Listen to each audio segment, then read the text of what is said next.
여러분 안녕하세요. 오늘 이렇게 만나 뵙게 돼서 너무 반갑고요. 제가 너무 죄송한 게 이렇게 여러분들 직접 그래도 줌이라도 만나서 인사드리고 또 얘기 설명을 해 드렸어야 되는데 정말 개인적인 사정으로 오늘 뜻하지 않게 이렇게 비디오 촬영으로 인사드리게 돼서 너무 죄송하고요. 예 정말 죄송해요. 하지만 대신 뭐 또 궁금한 점이 있거나 아니면은 나중에 또 기회가 되면은 또 초대해 주시면 제가 정말 성심성의껏 여러분들에게 필요한 내용 또 답변 드리도록 하겠습니다. 예 어쨌든 저는 민세이고요. 오늘 여러분들하고 한 1 시간 정도 같이 얘기를 할 수 있을 것 같아요. 일단 제 얼굴은 좀 약간 줄이도록 하고요. 오늘 보여드리는 자료는 제가 온라인상에서 공유를 해 드릴 수가 있으니까 이건 나중에 링크를 제가 전달을 드릴게요. 그러면 여러분들이 링크를 받으셔서 나중에 필요하실 때 또 꺼내 보실 수가 있을 것 같아요. 그래서 오늘 여러분들하고 함께 잠깐만 시간을 오버하지 않기 위해서 아이고 네. 옆에 핸드폰을 놔두고 보면서 해야 되겠네요. 네. 딱 한 1 시간 동안 하는 거죠. 네. 그럼 1 시간 동안 하도록 하고 그래서 오늘 내용은요. 이 머신러닝을 활용한 우리가 문화기술 콘텐츠 그리고 지금 현재 우리가 어떤 콘텐츠라고 해야 되나요? 그런 작업들을 할 수가 있고 뭐가 가능하고 그리고 또 어떤 기회들이 있는지 주로 사업적인 기회들은 뭐가 있는지 제가 하는 분야 쪽으로 좀 약간 집중이 돼서 설명을 드릴 것 같아요. 이런 말씀을 미리 드리는 이유는 저라고 해서 모든 걸 다 알 수는 없잖아요. 그리고 제가 하는 부분, 제가 그리고 작업하고 있는 거나 하고 있는 일들이 굉장히 좀 편협되게 한쪽에 쏠려 있기 때문에 여러분들께서 오늘 하시는 거는 들으시는 내용들은 민세이라고 하는 사람이 하는 일에 대해서 좀 고민을 같이 해 주시면은 좋을 것 같아요. 그래서 어쨌든 오늘 머신러닝을 활용한 이런 문화기술 콘텐츠에 관해서 좀 같이 얘기를 해 보도록 할게요. 먼저 아이고 네. 예. 일단 제 소개를 먼저 좀 해 드리면은 저는 데이터 비주얼라이징 작업을 하다가 최근에는 한 몇 년 됐죠? 그러고 보니까 제가 삼성에 다니면서부터 시작을 했네요. 이제 머신러닝 비주얼라이제이션 쪽으로 제가 좀 더 방향을 확장을 해서 작업을 하고 있고요. 그래서 기존에는 온라인상에 있는 데이터라든가 사람들의 어떤 행동 데이터 이런 데이터들을 수집을 해서 시각적으로 어떻게 보여줄 수가 있는지 작업을 하는 데 좀 중심을 두었다라고 하면은 이제 2015 년도부터 16 년도부터는 머신러닝 시스템에서 우리가 수집하는 데이터들을 어떻게 활용할 수가 있고 또 그걸로 창작의 크리에이티비티를 어떻게 살릴 수가 있는지 뭐 그런 작업들을 좀 해 왔던 것 같아요. 최근에 한 작업들을 좀 보여 드리면은 이거는 인제 구글 아트 앤 컬처에서 함께 작업을 한 건데요. 예. 웅장한 사운드가 나오죠. 이거는 뭐였냐면은 잠깐 소리를 쪼끔만 더 줄일게요. 네. 내용 자체는 어 지구 온난화가 인제 일어나서 우리 주변에서 예를 들어서 뭐 1 도가 올라가게 되면 그 글로벌 템퍼처가 1도 정도 올라가게 되면은 우리 주변에서 어떤 동식물들이 주변에 남을 거고 어떤 동식물들이 사라질 것인가를 웹 기반으로 보여주는 거예요. 근데 그냥 보여주는 게 아니라 저희가 온라인상에서 데이터를 수집을 한 후에 그 수집된 동식물들에 대한 데이터를 인제 CNN 기반으로 클러스터링을 해서 이제 큰 지도를 만들었고 그러니까 동식물에 해당되는 지도들을 근데 지금 보시는 것처럼 이런 인간이 만든 물건들도 있어요. 근데 이 모든 종들은 저희가 리서치를 하면서 연구 페이퍼에 나와 있는 결과들만 모아 가지고 인제 보여주게 된 거거든요. 그래서 저런 작업들을 했었습니다. 이게 2019 년, 2020년 그때부터 시작해서 2021 년에 마무리를 한 작업이고요. 2020 년부터 시작을 했나 보네요. 19 년인가? 아무튼 예 그렇게 되고 작년에 인제 퍼블리싱을 했고요. 이제 그러면서 이 프로젝트를 마무리하자 뭐 제가 지금 일하고 있는 경기 콘텐츠진흥원으로 인제 오게 됐습니다. 그래서 오늘 여러분들한테 좀 설명드릴 내용은 우리가 문화기술 콘텐츠라고 하는 거가 어떤 종류가 있고 이 내용들이 머신러닝과 결합을 했을 때 어떤 파급 효과가 있는지에 대해서 좀 설명을 드릴게요. 일단 문화기술 콘텐츠는 미디어를 통해서 어떤 비현실적인 경험을 할 수 있는데 최적화되어 있는 거라고 보실 수가 있는데요. 예를 들어서 인제 컴퓨테이션 환경으로 우리가 작업을 하게 되면은 지금 보고 계시는 것처럼 우리가 사람의 비전으로 눈으로 볼 수 없는 굉장히 형이상학적인 아름다운 비주얼들을 우리가 스페셜 이펙트를 만들어 낼 수도 있고요. 그리고 다음 장면 잠깐 넘어갈게요. 넘어가라. 예. 그리고 또 이 컴퓨테이션 환경이랑 같이 작업을 하게 되면은 또 장점이 뭐가 있냐면은 그 상호작용이라고 하죠. 이런 인터랙션, 실시간 인터랙션이 가능한 환경들을 만들어서 사람들한테 쪼금 더 몰입감을 줄 수 있을 것 같아요. 그래서 지금 보고 계신 이런 작업은 이제 머신 트레이닝으로 사람이 만지는 제스처를 똑같이 따라하는 어떤 그 스크린 안에서 존재하는 그런 쉐입들, 예, 형태들을 만들어내는 건데, 이것도 마찬가지로 되게 비현실적인 경험을 우리가 컴퓨테이션 환경으로 만들어 가는 거죠. 그리고 네, 근데 이런 작업이라고 해야 되나, 이런 콘텐츠들이 우리가 실감 콘텐츠라고 해서 요즘에는 그 외부, 그러니까 바깥에 이제 아웃도어에다가도 설치가 많이 돼요.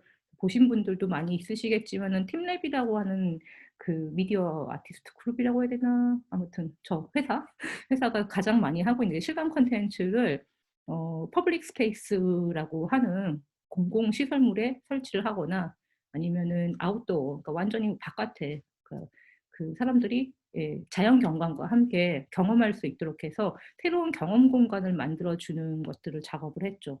그런데 요즘에는 여기서 한 단계 더 나가서 이런 실감 콘텐츠가 인도어, 아웃도어뿐이 아니라 아예 그러니까 버추얼 스페이스, 가상 환경까지 연동이 돼서 뭐 NFT 시장까지, 그러니까 수익 창출이 되는 신시장까지 만들어지는 거로 연결이 되는데요. 그래서 최근에 본 것 중에 가장 좀 재밌게 본 내용은 뭐가 있냐면은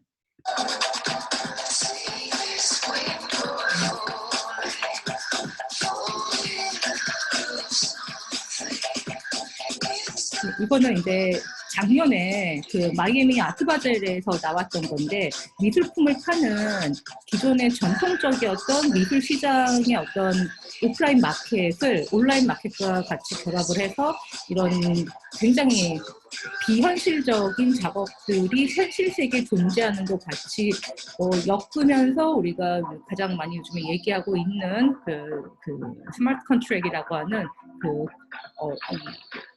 유통 환경까지 저희가 연결을 해서 작업을 할 수 있는 게 어떻게 보면은 기술 기반, 문화 기술 기반의 창작 환경인 것 같아요. 네, 굉장히 어떻게 보면 사운드도 그렇고, 예, 디스플레이도 뭐 프레젠테이션도 그렇고 어떻게 보면은 굉장히 매력적이죠, 아무래도.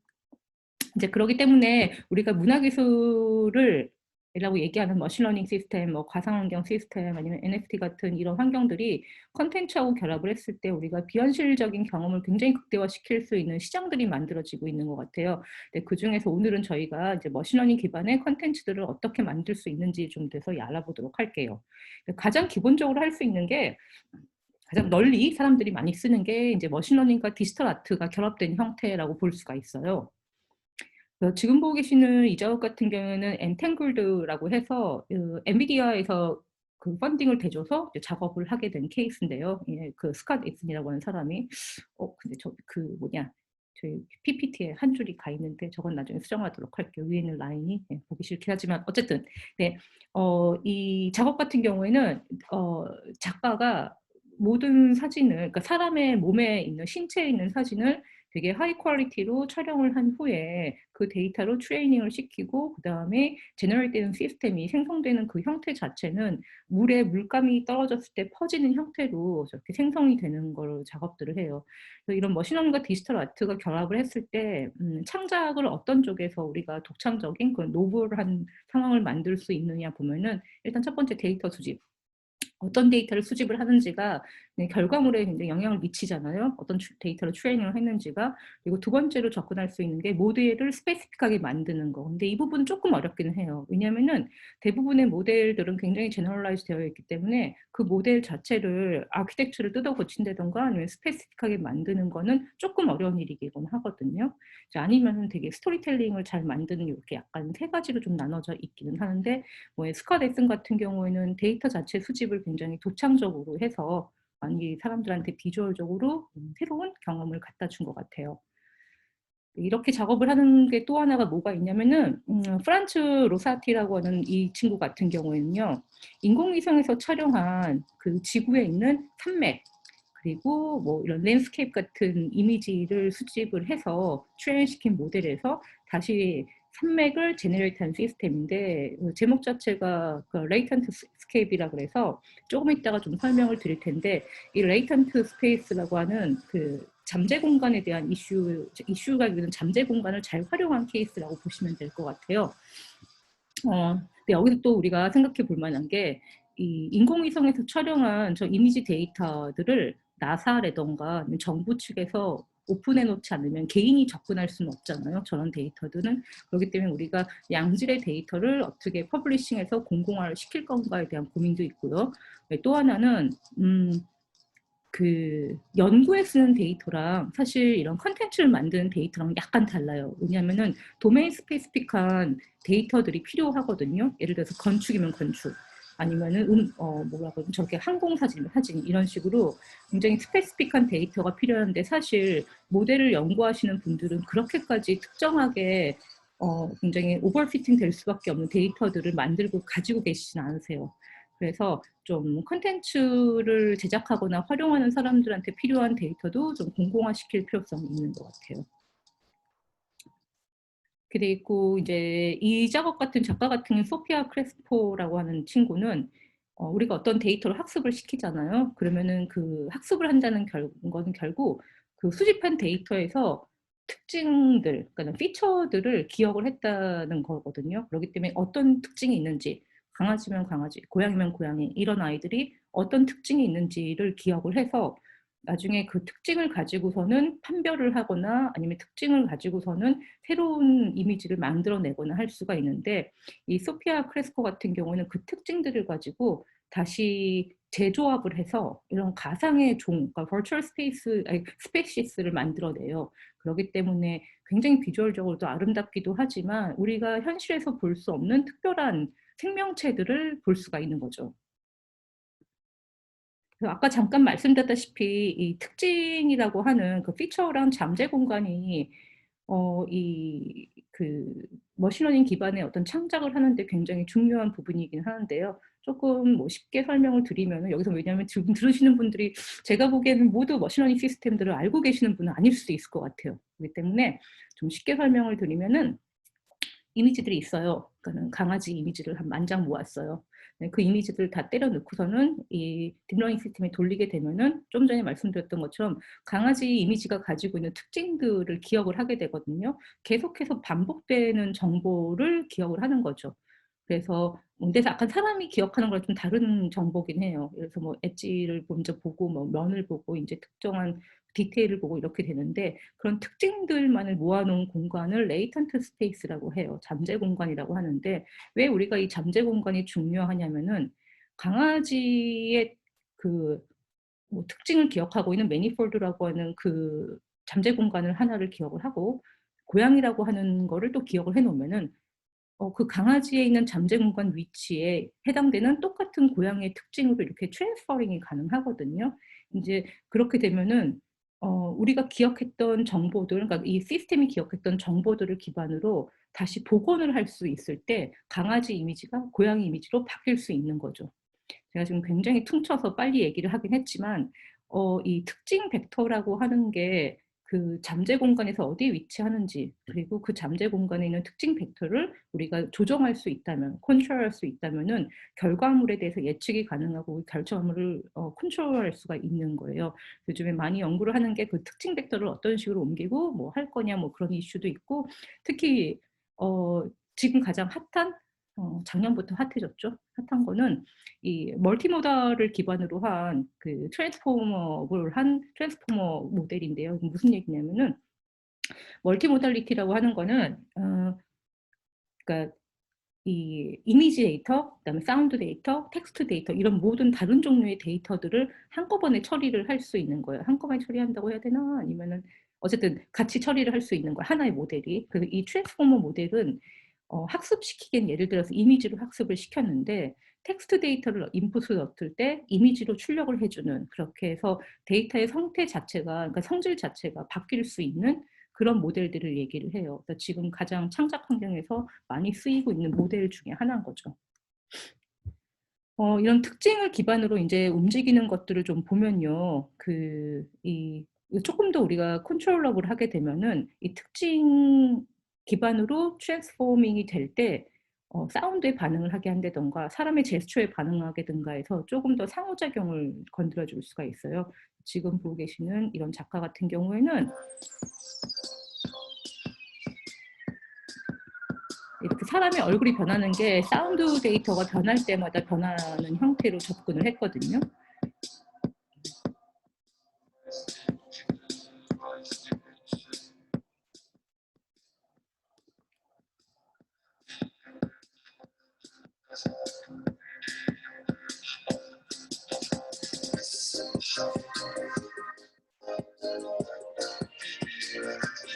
네. 이거 보다 보면 하나씩 보고 있을 것 같으니까 여기 이쯤에서 끊도록 할게요. 그래서 아무튼 우리가 이 머신러닝을 활용한 아이고 그만하고 넘어가도록 하죠. 예. 여러 가지 방법들이 있는데 소셜 서비스 쪽에서도 활용이 되는 케이스가 있어요. 그래서 지금 뭐 패턴 라디오라고 하는 거는 뭐냐면은 그 노아라고 미국에 있는 해양 생물을 연구하는 그런 단체인데요. 뭐 국가기관이죠. 거기랑 구글 아트 앤 컬처가 함께 콜라보레이션 작업을 해서 험백 웨일이라고 하는 그게 무슨 고래였더라? 아무튼 험백 웨일이라고 하는 고래가 있는데 그 고래의 소리를 우리가 듣기가 되게 어렵대요. 근데 노아 측에서 그러니까 깊은 바다에 레코딩 시스템으로 소리를 다 채집을 했는데 그 안에서 고래가 서식하는 그 소리, 지역에서 고래 그 험백 웨일이라고 하는 고래의 소리만 뽑아내기 위해서 머신 트레이닝을 시켜서 어떤 지역에 이 고래들이 소리를 어떻게 내고 있다라는 걸 다 트래킹을 했거든요. 그러니까 이렇게 조금 그러니까 이 머신러닝 기반으로 창작을 한다고 해서 조금 전에 보여드렸던 디지털 아트라고 하는 게 이미지, 사운드, 텍스트 이런 것만 나오는 게 아니라 지금 보기 쉽게 약간 사회에서 쓰일 만한 뭐 소셜 서비스로도 충분히 활용은 가능하기는 한 거죠. 이번에는 이런 머신턴 러닝을 가지고 우리가 창작 툴, 크리에이티브를 더 살릴 수 있는 그런 툴, 소프트웨어는 어떤 것들이 있는지 좀 볼게요. 이거는 엔비디아에서 만들어 놓은 건데요. 이제 가오겐이라고 하는 거예요. 근데 아까도 좀 전에 말씀드렸다시피 특징이라고 하는 게 되게 중요하다고 했잖아요. 그러면 이 어떤 내가 가지고 있는 데이터에서 중요한 특징들을 기억을 하게 한 후에 그 특징들을 색깔에 매핑을 하는 거죠. 그래서 스카이라고 하는 저 하늘색에다가는 스카이 이미지가 그려질 수 있게, 클라우드라고 하는 그 저 회색깔의 색깔에는 구름을 그릴 수 있는 그런 특징을 매핑을 한 후에 사람들이 색깔로만 그림을 그려도 현실적인 이미지가 그려질 수 있게 하는 저 툴을 만든 게 엔비디아에서 만든 거예요. 가후겐이 처음 나왔을 때는 이 이미지 데이터만 가지고 있는데 지금 가후겐 2 같은 경우에는 텍스트 인풋도 가능해요. 이게 왜냐하면 아까도 말씀드렸던 그런 멀티모달 시스템, 트랜스포머블한 모델 때문에 가능한 거거든요. 그래서 좀 우리가 보면은 이런 창작 툴들도 앞으로 많은 변화가 있을 거라고 생각을 하고요. 음. 그리고 이건 이제 웹툰이라든가 아니면은 애니메이션을 만드시는 분들도 마찬가지로 머신러닝 시스템으로 만들어낸 어떤 툴, 저작 툴을 가지고 굉장히 비현실적인데 현실적인 뭔가 어떤 사람의 얼굴들을 만들어낼 수도 있고요. 조합해 볼 수도 있고요. 그래서 창작 환경이 굉장히 많이 바뀔 거라고 생각이 들기 때문에 머신러닝으로 창작을 하는 이런 콘텐츠 제작자들이 어떤 결과물만을 보는 게 아니라 어떤 툴, 그러니까는 그 소프트웨어를 제작을 하는 거에도 많은 관심이 가 있긴 해요. 어떤 그런 솔루션을 만드는 쪽에서도요. 근데 이게 전문가들만 쓰는 그런 툴만을 쓰는 게 아니라 굉장히 빠른 소비를 할 수 있는 일반 대중들, 그러니까 이 크리에이티브 툴도요. 크리에이티비티를 할 수 있는 이런 창작 툴도 난이도가 있잖아요. 전문가용, 그다음에 뭐 학생용, 그리고 뭐 일반용 이렇게 있을 텐데 일반 사람들은 아무래도 굉장히 빠른 소비가 필요하기 때문에 웹 기반으로 아니면 어떤 그 뭐지? 우리가 많이 쓰는 SNS의 필터 기반으로 하늘 쓸 수 있는 그런 툴들이 있어요. 그래서 지금 보여드리는 이런 거 같은 경우에는 그 아트 브리더라고 하는 건데요. A라는 이미지가 있고 B라는 이미지가 있어요. 그럼 이 두 가지 이미지에는 특징이 있잖아요. 이 특징만을 조합해서 C라고 하는 새로운 이미지를 만들어내는 거죠. 웹 기반으로 되어 있고요. 누구나 굉장히 빠르게 이미지 두 개를 그냥 업로드를 하면은 중간에 해당되는 이미지를 만들어낼 수가 있어요. 인제 그렇게 되고 이 멀티모달 트랜스포머 그러니까 트랜스퍼 모델 같은 경우에는 텍스트를 넣어서 이미지 출력이 가능하다는 거에 굉장히 장점이긴 한데요. 작년에 오픈 AI에서 인제 퍼블리싱한 페이퍼인데 이 클립이라고 하는 이 모델을 가지고 요즘에 굉장히 많이 사용을 하고 있어요. 예를 들어서 뭐 클립하고 비큐겐이라고 하는 모델을 같이 혼용을 해서 쓰게 되는 경우에 이미지 제너레이션 시스템들이 되게 그러니까 결과물들이 되게 그러니까 빠르게 만들 수도 있고요. 저는 요즘에 최근에 테스트한 게 그 디스코 디퓨전이라고 하는 모델을 썼는데 이런 걸 하다 보니까 좀 드는 생각이 그 텍스트 인풋을 넣는 거잖아요. 그러니까 어떤 비주얼적인 결과물을 만들기 위해서 이전에는 뭐 손으로 그림을 그리면은 얼마나 잘 그리느냐 그 내 손이 얼마나 훈련이 됐느냐가 중요했을 수가 있는데 지금 같은 경우에는 작문 실력이 그러니까 나의 상상력이 어떤 창의적인 생각 자체가 이 결과물을 만들어내는 데 가장 중요한 역할을 하고 있지 않을까 생각이 드는 거예요. 네. 그렇게 해서 볼 수 있는 게 지금 보여드리는 프론스 페인터라고 하는 거는 이 페인터 자체를 왼쪽 위에서 조금 전에 잠깐 나왔다가 사라졌는데 예 저 인풋 텍스트를 인풋할 수 있는 데 영역이 있거든요. 저기서 텍스트 인풋으로 뭔가 되게 시적인 표현을 쓰든가 아니면 뭔가 특정한 텍스트를 쓰게 되면은 그 텍스트를 기반으로 브러쉬의 형태가 바뀌게 되는 거예요. 조금 한 번 더 보여드릴까요? 네. 되면은 왼쪽에 드래곤 아이즈라고 하는 인풋을 넣었을 때 그리고 내가 쓸 수 있는 브러쉬가 드래곤 아이를 만들어 주는 거죠. 이제 그러다 보니까 요즘에 많이 저희들이 하는 얘기가 결국은 작문 실력이 결과물에 절대적인 영향을 미치고 작문 실력이라기보다는 어떻게 보면은 생각인 거죠. 컨셉이 되게 중요한 케이스? 그렇게 좀 바뀌고 있는 것 같아요. 음. 그래서 이거는 제가 어저께 읽은 페이퍼인데 지금의 그 AI 크리에이티비티는 그 귀찮고 어려운 프로그래밍 시스템들은 굉장히 건너뛰고 어떤 초현실적인 기호학 그러니까 굉장히 우리가 서리얼한 텍스트들이라든가 생각들이 어떻게 보면은 창작의 가장 근본이 되는 근간이 되는 형태가 될 수도 있겠다 생각이 들더라고요. 그리고 이번에는 쪼끔 더 아이고 콧물이 나네. 예. 오늘 날씨가 추웠나 봐요. 아까 낮에 제가 친구를 만나러 나갔다 왔는데 네 날씨 따뜻한 줄 알고 옷을 되게 얇게 입고 나갔더니 콧물이 나네요. 여러분들도 모두 코로나 조심하시고요. 네 저희 기관에도 코로나 걸리신 분들이 꽤 많으셨거든요.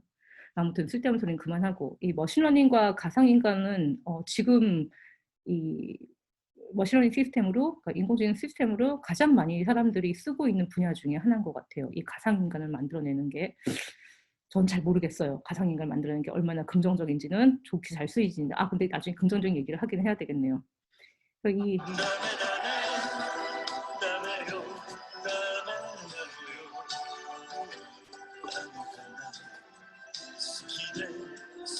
처음에는 이 사람의 페이스를 바꾸는 얼굴 바꾸는 저런 작업들이 굉장히 재미 위주로 나오기도 하고요. 그다음에 그냥 뭐 오바마 목소리 따라하는 거 막 트럼프 목소리 따라하는 거 똑같이 만드는 거 그래서 얼굴이나 목소리 같은 거를 이렇게 따라하는 거로 많이 썼던 것 같은데 지금 보고 계시는 이런 작업들 같은 경우는 작업이라고 하긴 그렇고 실험이라고 하는 거는 되게 재미 위주로 하는 케이스인 것 같아요. 그래서 이런 딥페이크가 물론 안 좋게 쓰이는 경우도 많아요, 딥페이크 같은 경우에도.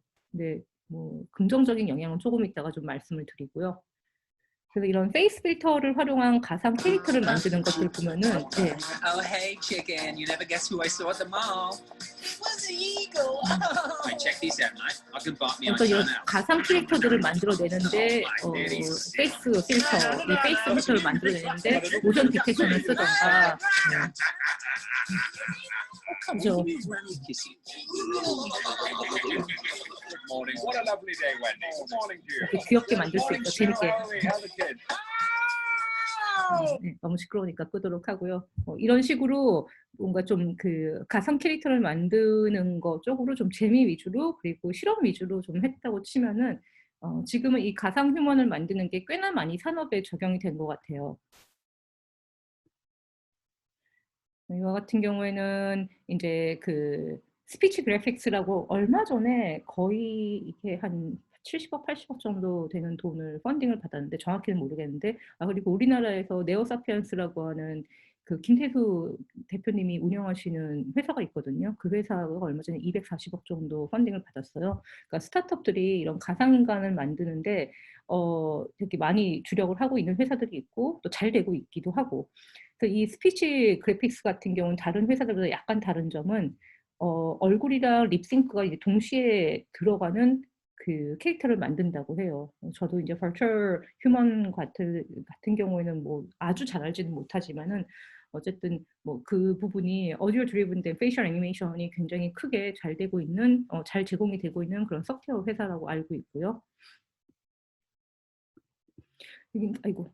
근데 굉장히 부정적인 영향도 있어요, 여기서. 왜냐면 가상인간들 같은 경우에는 일단 뭐 영역만 먼저 얘기해 보면은 일단 인플루언서, 엔터테인먼트 쪽에서 많이 활용을 하죠. 가상 인플루언서를 사용하는 거. 그다음에 마케팅 쪽에서는 고객 응대하는 거, 이제 그 커스터머 서비스 쪽으로 하는 거. 그다음에 교육하고 상담하는 쪽. 예, 그리고 아이고 저기 단어가 똑같은 게 2개 들어갔네요. 그렇게 되어 있기도 한데 여기서 약간 문제점이라고 하면은 거의 대부분의 가상 인간들은 여성분들이세요. 커스터머 서비스 마찬가지고요. 그래서 우리나라에서 만들고 있는 많은 가상 인간들, 뭐 로지, 루시, 레아 이런 친구들이 보면 친구라고 하나? 아무튼 저런 분들이 보면은 다 여성분들이라고 하는 게 결국에는 젠더 이슈를 만들어 줄 수도 있겠다라는 생각이 들죠. 우리가 뭐냐 그 스피커 그러니까 인공지능 스피커가 나왔을 때도 마찬가지로 여성 목소리를 썼다는 게 또 젠더 이슈가 될 수밖에 없었는데 마찬가지로 가상 인간도 좀 그런 문제를 갖고 있는 것 같아요. 그리고 근데 부정적인 면도 되게 많아요. 가상 인간을 쓰는 것 자체에 대해서. 근데 긍정적인 면도 있는 게 이거는 이제 MIT에서 나오는 최근에 나온 연구에 관련된 페이퍼거든요. 근데 이런 인공인간, 그러니까 가상 인간들이 우리가 어떻게 하면은 그 긍정적인 애플리케이션을 만들 수 있냐라고 봤을 때 쓸 수 있는 분야들이요. 예를 들어서 공부할 때 선생님들이 뭐 아인슈타인 얼굴로 가르쳐 준다든가 저렇게. 예, 그러면 조금 더 사람들이 집중할 수가 있는 거고. 예, 이렇게 그래서 교육 환경 쪽에서도 가상 인간이 좀 긍정적으로 작용을 할 수가 있지 않을까 하는 부분이 있고요. 그리고 뭔가 상담사라든가 이런 부분들에 대해서도 좀 가상인간이 더 부드럽게 얘기를 해 주고 뭐 지금 보고 계신 것처럼 뭐 미술 프로그램 같은 거를 설명을 할 때도 진짜 그 방고의 초상화가 직접 움직이면서 설명을 해 준다든가 이런 식으로 조금 우리가 긍정적으로 쓸 수 있는 영역들을 찾아보고 노력을 해 봐야 될 거라는 생각은 들어요. 또 관심 있으시면은 한번 살펴보시도록 하고 그리고 저도 신청을 했는데 3월 셋째 주였나 정확한 날짜는 기억이 안 나는데 이 연구하시는 분들이 워크숍을 하세요. 그러니까 가상인간을 어떻게 사회적인 긍정적인 영향을 쓸 수 있는 것인가에 대해서. 이제 지금 비디오 보고 계시는 것처럼 그 어린이들이 상담받거나 아니면 병원에 갈 때 그 선생님들 아니면 치료사들이 굉장히 친근한 캐릭터가 나와서 하게 되면은 조금 더 예 긍정적으로 반응을 할 수가 있을 거라는 연구를 하고 있는 거죠. 고 네, 이렇게 굉장히 많은 것들을 우리가 머신러닝을 활용해서 만들 수가 있고 일단 문화기술 콘텐츠라고 하는 콘텐츠를 예술적인 분야 그다음에 약간 즐길 수 있는 엔터테인먼트 환경 그리고 어 이거 사회에 좀 도움이 되는 그런 구성까지 우리가 할 수가 있고 기회는 되게 많을 것 같은데 여기서 빼놓을 수 없는 게 이런 기술의 격차랑 진입 장벽이 높다는 거예요. 여러분들 같은 경우에는 회사에 계시기 때문에 많은 하드웨어와 많은 정보들을 소비할 수가 있지만 뭐 스타트업이라든가 학생들이라든가 아니면은 뭐 제3 세계에 있는 사람들이라든가 그러니까 뭔가 접근성이 떨어지는 분들은 본인의 자생력으로 그러니까 혼자의 힘으로 이 모든 기술들과 정보들을 흡수하고 실험해 보기가 되게 어려운 점점 가면 갈수록 어려울 수밖에 없어요. 그리고 최근에 이제 트위터에서 본 그 트윗인데 이 친구 같은 경우에는 예 지구에 있는 그러니까 구글 얼스에서 나오는 그 데이터를 트레이닝 시켜서 뭔가 이미지를 작업해 보고 싶은데 자기가 가지고 있는 컴퓨팅 시스템에서는 그 하이 레졸루션을 고사양의 이미지를 생성해 낼 수가 없는 거예요. 지금 저도 마찬가지고요. 제 주변에 있는 사람들도 굉장히 많이 구글 그 콜앱 프로를 많이 쓰고 있거든요. 근데 인제 프로를 쓰다가 그거는 인제 모르시는 분들을 잠깐 설명을 드리면은 구글에서 브라우저 기반으로 GPU를 제공해 줘요. 그러니까 프리 버전도 있는데 프리 버전 같은 경우에는 자꾸 끊어져요. 런타임이 끊어지기 때문에 프로 같은 경우에는 12 시간을 보장을 받았거든요. 근데 휴먼 인터랙션이 없으면은 그것도 끊어지고 결국은 콜앱 프로 플러스 한 달에 5만 원씩 내는 거를 결제를 해야 되나 말아야 되나. 플러스 같은 경우에는 그러니까 백그라운드에서 러닝이 되거든요. 그러니까는 이 트레이닝을 시켜 놓고 나가서 다른 거를 해도 내가 내 컴퓨터에서 다른 일을 해도 트레이닝이 계속 된다라고 있는 장점이기 때문에 결국 저도 그렇고 모두가 다 그렇게 사용하지 않을까 싶은데 어쨌든 이 고사양 하드웨어가 필요하다는 점 그리고 언어 장벽으로 인해서 정보의 접근성이 떨어진다는 점. 왜냐하면 대부분의 정보들이 저도 오늘 보여드린 이 대부분의 정보들은 다 영어로 되어 있기 때문에 사실 영어가 그렇게 편하지 않으면 그리고 영어가 아직까지는 모국어가 아니고 우리 뭐 나라에 계시는 분들 다른 분들도 마찬가지로 영어가 굉장히 일반화되어 있다 하더라도 여전히 모두가 쓰는 언어는 아니거든요. 굉장히 특정한 사람들만 쓰는 언어죠. 그렇기 때문에 정보의 접근성이 떨어질 수밖에 없고 이 데이터 불균형도 마찬가지로 쓸 수 있는 데이터 그러니까 내 도메인에 맞는 데이터가 존재하지 않으면은 개인이나 어떤 소규모의 그룹들이 작업을 하고 뭔가 실험해 보기는 어려운 환경인 거예요.